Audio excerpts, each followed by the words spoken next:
All right, Vino G, what's good with you, bro? This part 4, motherfucker. Oh yeah, what number? Oh, interview 4. I know you got a lot of About part interviews with 4, me. man. God Smile 3 about to drop. You know, I got a surprise album coming, man. Mario in Goddamn, the Cup, man. Movies being made. You know, good shit, man. we right here in the studio, man. Evolving again as the legend. Okay, now, now one thing I want to ask you about, man, your work ethic, bro. Your work ethic is incredible. Every fucking week, Mario's hitting me up saying we got to shoot with Vino. We got to shoot with Vino next Saturday, next Friday. Shoot with Vino. I'm having to make time for this shit, man. Like, bro, like you got a work ethic like no other. Right. Hell yeah, man. I try to man, you know, I make music for beginners. I make it for me first. Right. And you know, I just try to make a bunch of music, man. You know, I make it from my feelings, from my heart. So I just try to make a bunch of music so it always will survive. You know, forever. Okay. You know, so the more music I drop, you know, music it evolves, and you know that lasts forever. That will never tarnish. You know. Okay. So now, one thing I want to ask you about the situation, if it's okay to ask, getting shot and coming back. Oh yeah. Well, I got shot in '03, man. Okay. Crazy situation, man. You know, a lot of niggas know me. You know what I went through. I ain't gonna get into all type of detail, but coming from where I come from, man, you know, I had to learn how to walk again. You know what I'm saying? Getting shot in the chest, Okay. getting a vein took out my leg and put in my arm. I wouldn't have an arm. Wow. They had. You know what I'm Damn. saying? So Okay. and you know, taking a pause on my career at that time because of the situation I was going through. You know, so that's what made me create the label. Right. You know, that's where you get your Crazy 80s Entertainment, and you get your Mash Gang records, you know. So all that comes from there, man. And you know, y'all see me on these records, you'll never know I had to learn how to walk again, you know. Right. They'll never know, you know. I went through a lot to bring you what you got. Right. Real shit. Okay. So you had to learn how to walk again. Hell yeah. Damn. That was crazy. Hell yeah. Getting shot, man, I wouldn't wish that on nobody, you know what I'm saying? Right.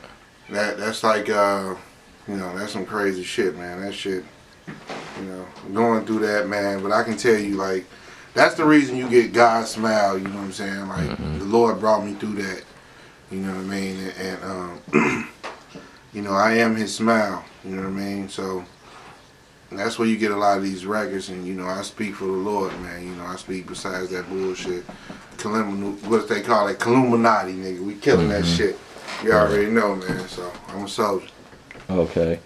Now, I gotta ask you about people not supporting real music, you know, because I know a lot of people just support a lot of dumb shit the niggas are putting out today, like catchy music and other shit. How do you feel about people not supporting real music? Well, you know, point blank, period. A nigga support a motherfucker they do not know. Right. You know, I mean, you would go to the concert, you would, you know, you pay 50 or whatever for their tickets, but your friend in front of you been grinding all his life. Right.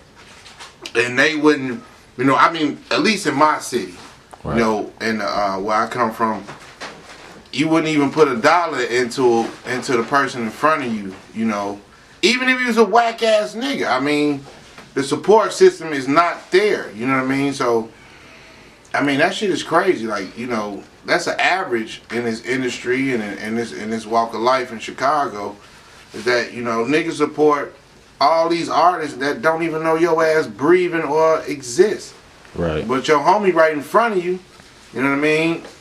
He doing whatever he doing, and you won't even take time out your day to come to a $5 ass show. Right. You know, but I mean, you smoke. Everybody's smoking loud and you know, and the exotic, but you know, you won't spend that to come see your homie. I mean, and support it. I mean, that shit's crazy, man, and that shit need to stop in my city, man. Right. And that shit needs to come to a halt, man. We need to support each other like other cities, like Atlanta you know, just for example, how they support each other and do features without a price tag on it. You know what I mean?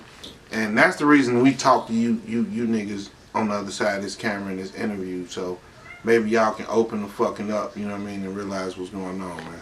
Okay. Now that brings me to my other situation I want to ask you about. Like, how do you feel when you got like fake people around you who feel one way, like iffy one day, like, I may go support them, I may fuck with you, but then you go do something interesting or you get a deal or something like that, and now they're all mad that they wasn't there at the shoot or they're not there when you're doing this or that. Like, how do you feel about fake people like that? The funny thing with those people is, you know, those are the people that call me arrogant, or right. You know, those are the people that put the one dislike on every video that me and Mario drop. Those are the people that hate from the sideline, you know, because at the end of the day, you know, you do all that, you know, that crazy shit, that halfway support. And I'm there, but then, you know, you look around and, you know, you dip out on a video shoot, but when it turns out to be $1 million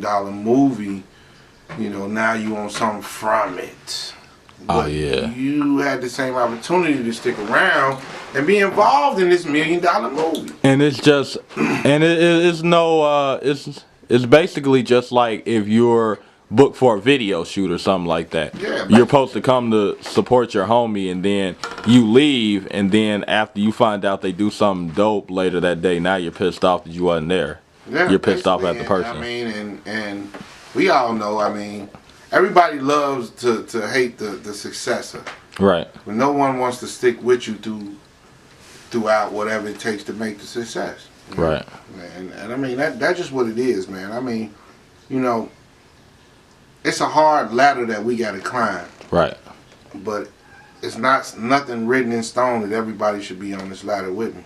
Right. You know, so, I mean, it goes crazy. That's just the gist of it. Right, very true. I want to ask you about something crazy, man. Saving the young guys, you know, the young niggas, young females from 360 deals, man. It's a hell of a thing going on, bro. These guys sign, and they don't know what they're getting themselves into. How do you feel about that? You know, I'm happy we in here with Mario. And you ain't Crazy 80 Studios. Right. You in Mash Gang Studios, you know. The origin. That's because this is something that I fight with every day. Right. To save our youth. Right. You know, these execs are hawking over our neighborhoods. You know, they're looking to feast on our youth. Right. And when I was a kid, there was no one there to tell me, hey, Vino, this is not the right thing to do to make money from records. Right. And still not a lot of cats like me to tell these kids that it's not cool to sign your life for for 50,000 at the beginning, but it turns into 10,000 at the end. Right. You know, so I mean, it's a fight, man, and it's not a lot of cats that I don't get funded. I don't get support from independent agencies. You know, I'm fighting this battle myself to you know, for our kids and our, you know, our culture to survive this. Because actually, I mean, if this continue happening, I mean, hip hop would not be even ours. I mean, at the end of the day, it'll be hard to even express yourself as a black male. That's what it right. started at. I mean, that's what the purpose was. You know, right. So these deals are, you know, they're already cornered, so these kids can sign their life over, you know, right. for a little bit of nothing, and they'll be tied into those deals for the rest of their life. So when you see kids and you see cats and you wonder, well, hey, they fell off, and I ain't seen this nigga in a while. No, they ain't fell off. Wow. They just can't get out them deals. Okay, so basically the label won't let them release new content. I mean, basically, and I mean, to be honest, flat out, that's just what it is. Right.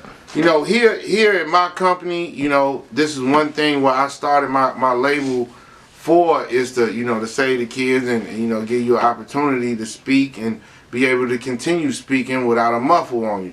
Now the thing is, you know, you have these machines that, you know, are enabled for the voices to be spoke across the nation, Right. and then some machines that guarantee deals that only give you 500 to 550,000. Well, they won't even hear you in L.A. if you're from Chicago. You know what I mean? Wow. So the Okay. thing is we need real people to support the real, and support the real, and support the youth, kids that really have something to talk about, and the authenticity of what they have to talk about, and you know, give these kids an opportunity, and you know, stop making our kids clowns.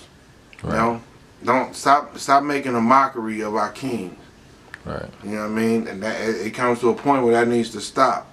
You know, I mean, everybody looks and we see all this stuff that's going on Instagram or whatever, this and that. We look at Monique like she's talking crazy, but at some point, I mean, somebody speaks a bit of truth. You know, stop making a mockery of the kings. You know, so give the kids the future, man. Let them be able to breathe and live in this music. You know, it's people that lost their lives for this shit. That's the real. Right. Now, you know, I know you had some deals back in your day, man. Can you speak on having 3 bad deals at age 18? I mean, that goes back, you know, to a little bit of what I was talking about. It wasn't nobody there to tell me, hey, Vino, hey, listen, don't sign this record deal, or, you know, I was just a kid looking for that same opportunity that every other kid looking for. Right. You know what I mean? And, you know, it signs you off into those deals, and that, you know, without a lawyer at that point, you don't really know you can get a lawyer if you from Auburn Gresham, nigga. Right. Who the fuck has access to a lawyer unless you got bread? You know what I mean? Right. So they not giving us lawyers. Hell no, they not giving us nothing. Right. You really, I mean, your mom and maybe your stepdaddy is your lawyer. Oh yeah, true. That's just the truth. So, I mean, yeah, I signed 3 bad deals at 18. I didn't even control the rights of my name because I was trying to survive through music. You know. Very true. Okay, now can you speak on how you evolved in music from, you know, the young age on up? Because you're an OG in the game. Chicago, man. Like, I done been through every facet there is in hip hop. Right. You know, I from the beginning to now. I mean, I want to sound like a major or nothing, but I mean, I always kept it real, man, and I always made my music from my heart. And at the beginning of the day, I make music for me. So shit, if I don't like it, y'all ain't gonna like it. You know what I mean? And, even in you know, I don't got a billion artists right now. I know a lot of motherfuckers looking like, oh man, all we see is Chapo.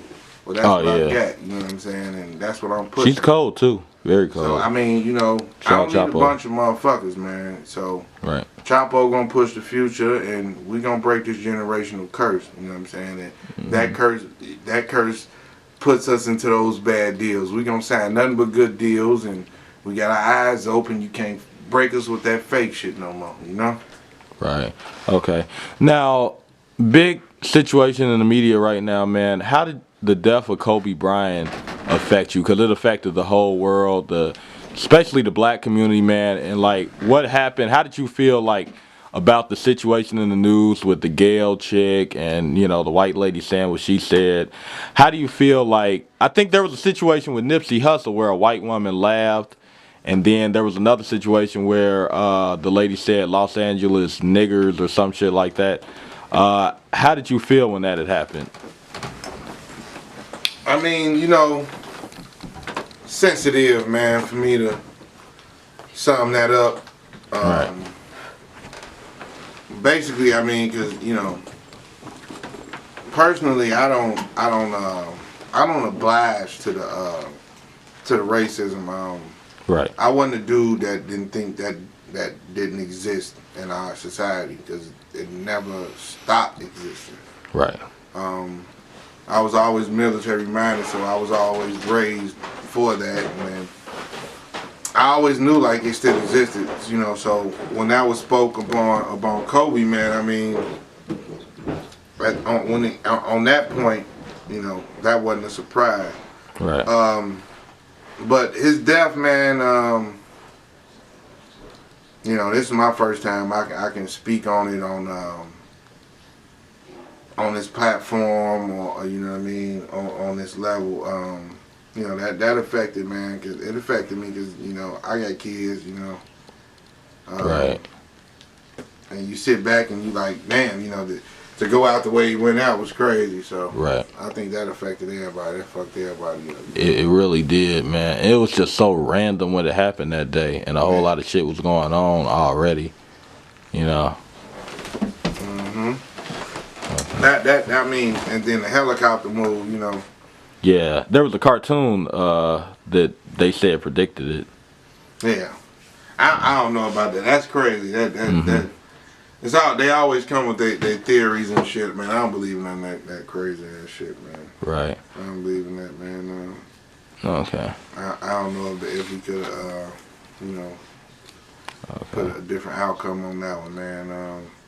But to go out that way, man, with your kid, man, that fucked me up, man. Okay.